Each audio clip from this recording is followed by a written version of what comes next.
News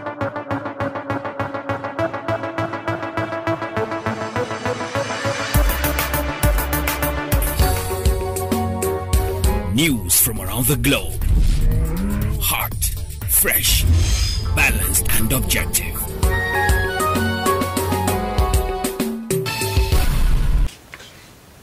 Hello and welcome to News Hour on Unity TV. Today is Tuesday, 2nd of May 2023 and it's equivalent to 12th of Sha'ban 1444 after Hijrah. The headlines. Pay rise for health workers, lecturers, others captured in budget. Federal government assures cancer scares. Why we banned Indomie noodles, NAFDAC. Troops rescue pregnant Chibok schoolgirl. And on the foreign scene, 2 Kenyan pastors risk jail terms over cold massacre. And in sports, Arteta adamant Arsenal still in Premier League title race. And those were the headlines. And for details and more of the stories, I am Rukayat Sani Ibrahim. The federal government has allayed fears of health workers, lecturers and other federal workers following a 40% pay rise for core civil servants in the country. The Minister of Labour and Employment, Chris Ngige, said pay rise for doctors, health workers, lecturers and others who are not on the consolidated public service salary structure have been captured in the 2023 budget. Ngige spoke during this year's International Workers' Day in Abuja with the theme Workers' Rights and Socio-Economic Justice, the implementation of a 40% pay rise for civil servants on concourse and payment of a peculiar allowance to cushion the effects of inflation on civil servants have generated unrest within the labor circle. But speaking during the May Day rally in Eagle Square, Abuja, Ngige assured that workers under different wage structures were already bargaining with their employers on a pay rise. He added that some of those collective bargain agreements, CBAs, were on the verge of being concluded, with the National Salaries, Incomes and Wages Commission transmits same for final treatment. Ahead of the inauguration of May 29, the President-elect Asiwaju Bola Ahmed Tinubu has promised to take tough and hard decisions to reposition the country for the benefit of the citizens and workers.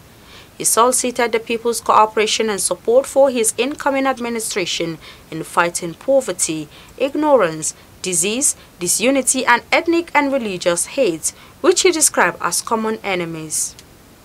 The President-elect said this in a statement to commemorate the Workers' Day on Monday, just as the Nigerian Labour Congress (NLC) demanded that the retirement age for civil servants should be raised to 65 years and the length of service to 40 years.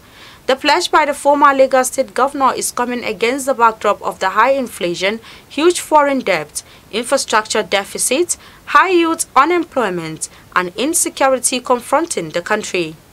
However, the former Lagos senator revealed that the ensuing weeks after his inauguration will require doggedness as the public service reforms he hopes to implement will require tough decisions.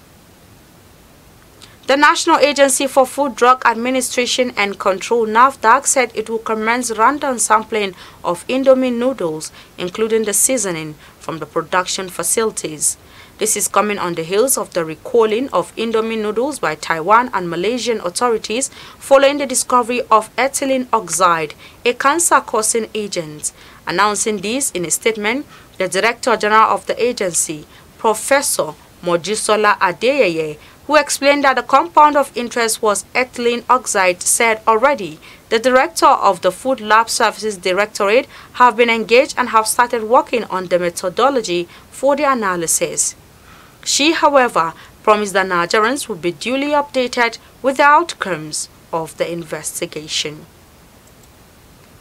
The federal government said on Monday that Egyptian authorities opened their country's border for Nigerians fleeing the Sudan war to cross after an intervention by President Muhammadu Buhari. This was made known by the chairman Nigerians in Diaspora Commission, Abike Dabiri Erewa, on Monday via her Twitter handle. Dabiri Erewa in the tweet said an Air Force plane was already on the ground in Aswan, Egypt, and the processing of the first set of evacuees would begin. The Minister of Foreign Affairs, Geoffrey Onyema, had on Sunday night said that the Egyptian authorities insisted on clearing all the 637 Nigerians before they could be allowed entry into Egypt. The minister explained that the federal government might move the students to Port Sudan for evacuation if Egypt delayed further. A message from the Nigerian ambassador to Egypt, Noura Rimi, on Monday showed that Egypt had finally granted Nigerians approval, but on some conditions. Troops of 114 Tax Battalion Beta in Goza local government area of Borno State have rescued yet another abducted Chibok schoolgirl. The 26-year-old Himma Mata, on serial number 2 in the abducted Chibok schoolgirls list since April 14, 2014, was rescued on April 21, 2023 with her 3-year-old baby by the troops during operations at Lagara. She is from Kibaku in Jila, Chibok local government area of Borno State. Sources yesterday told newsmen of the development, which was also confirmed by Zagazola Makama, a counterinsurgency expert and security analyst in the Lake Chad region.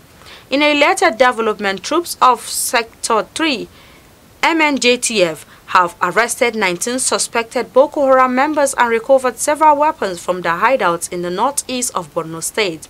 The terrorists were intercepted and arrested on April 29 at Kangori village, about 17 kilometers west of Damasak, during intensified patrol raids and mop-up operations by the troops of Operation Desert Lake Sanity 2 at the Bulabulin general area. It was further learned that the troops also recovered some IEDs, making equipment, 6 AK-47 magazines, among other weapons, and burned down some of their hamlets. Kano State Governor Abdullahi Umar Ganduje has reiterated that the 4 new emirates created by his administration are here to stay. The governor made this known on Monday during the Workers' Day celebrations held at Sani Abacha Stadium, Kano. His statement comes days after the leader of the New Nigerian People's Party (NNPP), Rabiu Musa Kwankwaso, stated in a viral video that the incoming government of Abba Yusuf will review the Balkanization of the Kano Emirates. However, Ganduje, who split the Kano Emirates into 5 and dethroned the then Emir of Kano, Muhammad Sanusi, stated that the 4 new Emirates are a symbol of unity, progress, and the well-being of the people. They added that the Emirates were created to honor the people of the regions and recover the reputation of traditional institutions. The creation of the new Emirates have been a controversial issue in Kano since 2020, with some people supporting the move while others opposing it. 2 weeks after his abduction, a former president of the Nigerian Bar Association, Okewali's son, have been released. Okewali, the 26th president of the NBA, was abducted in the early hours of April 17, 2023 after his convoy was attacked along East-West Road in Obio, Akwai local government area of Rivers State. The president of the Nigerian Bar Association, Yakubu Maikew's son, confirmed his release in a press statement on Monday. Maikew, who said he had spoken with Okewali, noted that the former NBA president have been reunited with his family and is in good spirits. The police authorities in Imo State have arrested 9 suspected members of the proscribed indigenous people of Biafra, IPOB, who allegedly killed 5 officers and a couple in the state. The police public relations officer in the state, Henry Okoye, in a statement on Monday, said police operatives led by Odedeyuwa Oladimeji arrested one of the suspects, a 48-year-old male, at his hideout in Umuahia, the Abia state capital, on April 24. His arrest, according to the police spokesman, was in response to a directive by the Commissioner of Police in the state, Ahmad Berde, to track down the killers of the officers and the couple. It was gathered that the suspect, an indigene of Mpam in Ahiazo Mbaise Council area of Imo State, confessed to being the sector commander of IPOB in the Mbaise community in the state and subsequently assisted the operatives in arresting 3 members of his syndicate at their hideout, while others escaped. According to the police spokesperson, the arrested suspects volunteered crucial information that assisted the operatives in arresting 4 other suspected IPOB members at their second hideout at about 12:40 a.m. on April 27 in Itu, a community in the Eziniti Mbaise local government area of the state. And on the foreign scene, 2 pastors are due to appear on Tuesday before Kenyan court suspected of being behind the death of at least 109 people found buried in what have been dubbed the Shahahola forest massacre. Deeply religious and Christian majority with more than 4,000 registered churches, Kenya has been stunned by the revelations of seeking God by starvation. The 2 men are in detention and scheduled to appear in court in different towns on Tuesday. Self-proclaimed Pastor Paul Mackenzie Ntenge, who set up the Good News International Church in 2003, will be in the dock in the coastal town of Malindi, accused of inciting followers to starve to death to meet Jesus at the sleepy nearby outpost of Shakahola. And in sports, Mikel Arteta has insisted Arsenal are still contenders for the Premier League title despite slipping from the top of the table at the weekend. Arteta's men were replaced at the summit by Manchester City following the champions' 2-1 win at Fulham on Sunday. City now lead the Gunners by a point with a game in hand after winning 8 successful league matches as they eye a 5th title in 6 years. Arsenal, by contrast, have stumbled in recent weeks, taking just 3 points from their last 4 fixtures. They are at least assured of a return to Champions League football after a 6-season absence from Europe's leading club competition, but Arteta stressed the Gunners squad were not satisfied with that achievement alone. Arteta now wants Arsenal, beaten 4-1 by City last week, to stage a revival when they face London rivals Chelsea at the Emirates today.